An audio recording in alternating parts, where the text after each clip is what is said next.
اللہ یتوفی الانفس حین موتها والتي لم تمت فی منامها. اس آیت کو بھی پھر نوٹ کر لیجئے. قادیانیوں نے جو بھی فساد ذہنوں میں پیدا کیا ہوا ہے، یہ میں سورہ آل عمران سے لے کے مسلسل اس کو واضح کر رہا ہوں کہ یہ توفی جو ہے، توفا یا توفا باب تفاعل، پورا لے لینا، قبض کر لینا، قبضے میں لے لینا. اللہ یتوفی الانفس حین موتها، اللہ تعالیٰ قبض کر لیتا ہے جانوں کو اور شعور کو جبکہ اس کی موت کا وقت ہوتا ہے. والتي لم تمت فی منامها، جن کے موت کا وقت نہیں ہے تو نیند میں قبض کر لے. نیند میں شعور چلا گیا، جان موجود ہے. موت جب ہوتی ہے شعور بھی گیا، جان بھی گئی، جسم یہاں ہے. اور حضرت مسیح کو لیا گیا، شعور بھی، جان بھی، جسم بھی. تو گویا کہ توفی جو ہے بتمام و کمال جو ہوئی ہے وہ حضرت مسیح کی ہوئی علیہ الصلوۃ والسلام. باقی یہ گویا کہ استعارۃ ہے توفی. نیند میں بھی ہمارا شعور چلا گیا، اور اصل شے تو شعور ہی ہے انسان کے. اگر شعور ہی نہیں ہے تو پھر کیا ہے اس کے اندر؟ وہ اللہ نے اس وقت اس سے لے لیا ہے، چھین لیا ہے. اللہ تعالیٰ نے سلب کر لیا ہے، قبض کر لیا ہے. تو گویا کہ یہ لفظ جو اطلاق ہو رہا ہے اس کا نیند پر بھی ہو رہا ہے. فَيُمْسِكُ الَّتِي قَضَىٰ عَلَيْهَا الْمَوْتَ، تو جس کی موت کا اللہ فیصلہ کر چکا ہے اس کو اپنے پاس روکے رکھتا ہے. وَيُرْسِلُ الْأُخْرَىٰ إِلَىٰ أَجَلٍ مُّسَمًّى، جس کے لیے صرف نیند کا فیصلہ تھا واپس بھیج دیتا ہے. جب وہ جاگتا ہے تو اس کا شعور واپس آ جاتا ہے، اور ایک وقت معین تک کے لیے اس کا یہ سلسلہ جاری رہتا ہے.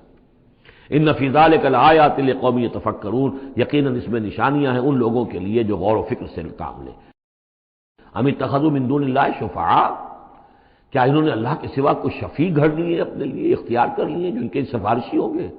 قل اولو کانوا لا یملکون شیئا، ان سے کہیے کہ بھلا اگر انہیں کوئی اختیار ہی نہ ہو سرے سے، ولا یعقلون، اور انہیں کوئی نہ اس کی سمجھ ہو. قل للہ الشفاعۃ جمیعا، کہہ دیجئے شفاعت کل کی کل اللہ کے اختیار میں ہے. یعنی شفاعت اگر ہے بھی تو باذن رب ہے، اللہ کی اجازت سے ہے. پھر یہ کہ اللہ شفاعت قبول کرے نہ کرے اس کا اختیار اس کا ہے. کسی کی دھونس نہیں ہے، کسی کا زور نہیں ہے کہ وہ اللہ سے اپنی بات منوا لے. لہ ملک السماوات والارض، آسمان اور زمین کی بادشاہی اسی کے لیے ہے. ثم الیہ ترجعون، پھر تم اسی کی طرف لوٹا دیے جاؤ گے. وَإِذَا ذُكِرَ اللَّهُ وَحْدَهُ اشْمَأَزَّتْ قُلُوبُ الَّذِينَ لَا يُؤْمِنُونَ بِالْآخِرَةِ، جب اللہ کا ذکر کیا جاتا ہے اکیلے اللہ کا توحید کے ساتھ، تو جو لوگ کہ آخرت پر ایمان نہیں رکھتے ان کے دل بیٹھنے لگتے ہیں، رکنے لگتے ہیں، انہیں اچھا نہیں لگتا. اللہ ہی اللہ کی بات ہو رہی ہے. اسی طرح اگر کسی تقریر میں، کسی وعظ میں ساری گفتگو جو ہو رہی ہو توحید کی ہو رہی ہو تو لوگ گھبرا جائیں گے کہ یہ کوئی اولیاء اللہ کی بات ہو، کوئی قصے کہانیاں ہو، کوئی کرامات ان کی بیان کی جائے، کوئی نبی کی شان بیان کی جائے، تو اس پر تو یہ کہ ان کے جو ہے دل کھلتے ہیں اور خوش رہتے ہیں. لیکن یہ کہ وَإِذَا ذُكِرَ اللَّهُ وَحْدَهُ اشْمَأَزَّتْ قُلُوبُ الَّذِينَ لَا يُؤْمِنُونَ بِالْآخِرَةِ، جب اللہ کا ذکر کیا جائے تنہا اسی کا توحید کے ساتھ، تو ان لوگوں کے دل کو جو آخرت پر ایمان نہیں رکھتے کچھ بیٹھنے سے لگتے ہیں. وَإِذَا ذُكِرَ الَّذِينَ مِن دُونِهِ إِذَا هُمْ يَسْتَبْشِرُونَ، اور جب ان کا ذکر ہوتا ہے جو اس کے سوا ہے تب بہت خوش ہوتے ہیں، خوشیاں مناتے ہیں. قُلِ اللَّهُمَّ فَاطِرَ السَّمَاوَاتِ وَالْأَرْضِ، کہو اے اللہ تو جو کہ تمام آسمان اور زمین کا بنانے والا ہے، عالم الغیب والشہادہ، تو جو کہ تمام غیب چھپی ہوئی چیزیں اور جو ظاہر اور سامنے کی چیزیں سب کا جاننے والا ہے. انت تحکم بین عبادک فی ما کانوا فیہ یختلفون، یقیناً تو فیصلہ کرے گا اپنے بندوں کے مابین ان تمام چیزوں میں جن میں وہ اختلاف کرتے رہے تھے. وَلَوْ أَنَّ لِلَّذِينَ ظَلَمُوا مَا فِي الْأَرْضِ جَمِيعًا، اور اگر ان کافروں اور ظالموں کے پاس جو بھی کچھ زمین میں ہے ساری دولت ہوتی، وَمِثْلَهُ مَعَهُ، اتنی اور بھی ہوتی، لَافْتَدَوْا بِهِ مِنْ سُوءِ الْعَذَابِ يَوْمَ الْقِيَامَةِ، تو قیامت کے دن اس برے عذاب سے، عذاب کی برائی سے بچنے کے لیے وہ سارا فدیہ میں دے دیتے. یہاں تو آپ کو معلوم ہے کہ جان پر بنی ہو تو ایک گھونٹ پانی کے لیے انسان سب کچھ دینے کو تیار ہو جائے گا، بادشاہ دے دے گا. وہ تو دنیا میں دیکھا جا سکتا ہے، پیاس سے آدمی مر رہا ہو تو ایک گھونٹ پانی کے لیے وہ کیا نہیں دے دے گا. تو قیامت کے دن بھی فرمایا کہ اگر ان کے پاس پوری دنیا کی دولت ہو، اتنی ہی اور بھی ہو، تو یہ سب دے کر چاہیں گے کسی طرح اس جہنم کے عذاب سے ہمیں بچا لیا جائے. ظاہر بات ہے یہ بھی بات کو واضح کرنے کے لیے نہ وہاں کسی کے پاس دولت ہوگی نہ اس کا کوئی امکان ہے، لیکن سمجھانے کے لیے وہی چیزیں جو ہماری سمجھ میں آ سکتی ہیں انہی کو اسلوب کو اختیار کیا گیا. وَبَدَا لَهُم مِّنَ اللَّهِ مَا لَمْ يَكُونُوا يَحْتَسِبُونَ، اور اس روز ان کے سامنے آ جائے گی اللہ کی طرف سے وہ چیزیں جس کا انہیں گمان بھی نہیں تھا. وہ سمجھتے تھے ایسے ہی ڈرا رہے ہیں، جیسے بچوں کو ہابو سے ڈراتے ہیں، ہوا ہے آ جائے گا، ایسے ہی یہ نبی جو ہیں یہ ذرا جہنم سے اور اس سے اور عذاب سے ڈرا رہے ہیں، حقیقت کچھ نہیں ہے.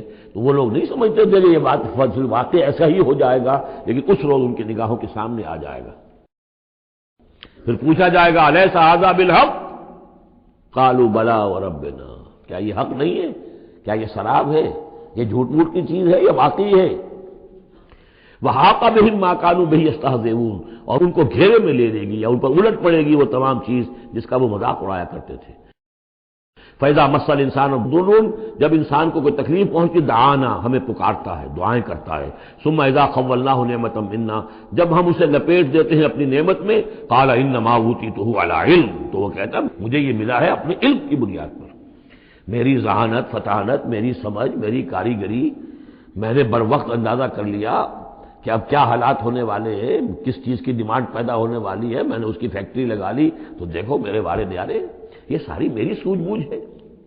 علی علم بل ہی فتنۃ، یہی مضمون بڑی وضاحت کے ساتھ آ چکا سورہ قصص میں. قارون کا یہی فلسفہ تھا، اوتیتہ علی علم عندی، یہ دولت جو ہے یہ میں نے اپنی ذہانت اور فطانت سے کمائی ہے.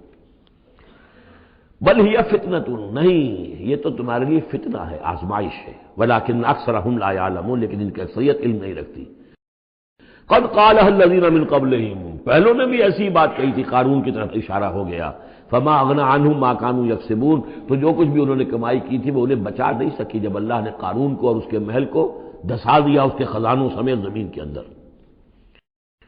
فاصابہم سیئات ما کسبوا، پھر پڑ گئی ان پر، آ گئی وہی چیزیں کہ جو انہوں نے کمائی تھیں، اپنی برائیاں جو کمائی تھی. والذین ظلموا من ہؤلاء، اور ان میں سے بھی جو لوگ اس ظلم اور کفر اور شرک کی روش اختیار کریں گے، سیصیبہم سیئات ما کسبوا، تو ان کے بھی جو کرتوتوں کی برائی ہے وہ ان کے اوپر واقع ہو کر رہے گی. وما ہم بمعجزین، اور وہ شکست نہیں دے سکیں گے، ہرا نہیں سکیں گے، عاجز نہیں کر سکیں گے اللہ کو.